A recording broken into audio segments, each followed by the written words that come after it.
Մինչ մեր երկրի տարածքներն օկուպացված են, Երևանում հաճախ պարզապես շնչելու օդ չկա։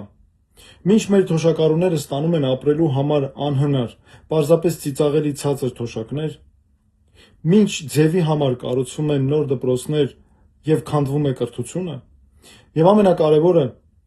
մինչ 2020 թվականի պատերազմից հետո անցած 5 տարիների ընթացքում այս իշխանությունը չի կարողացել այդպես էլ ամրապնդել մեր անվտանգությունը, ուժեղացնել մեր բանակը, որպեսզի մենք կարողանանք պաշտպանվել բոլոր նրանցից,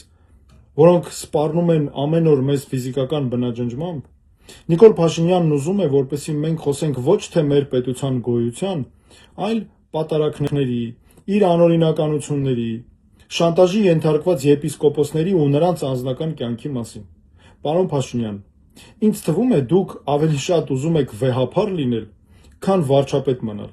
Երևի 3 ու դրանից առաջ էլ ձեր նախընտրական քարոզչությունն էր։ Սա իսկապես ծիծաղելի է։ Ես մտադիր եմ լինել վարչապետ ու ոչ դրանից ավելին։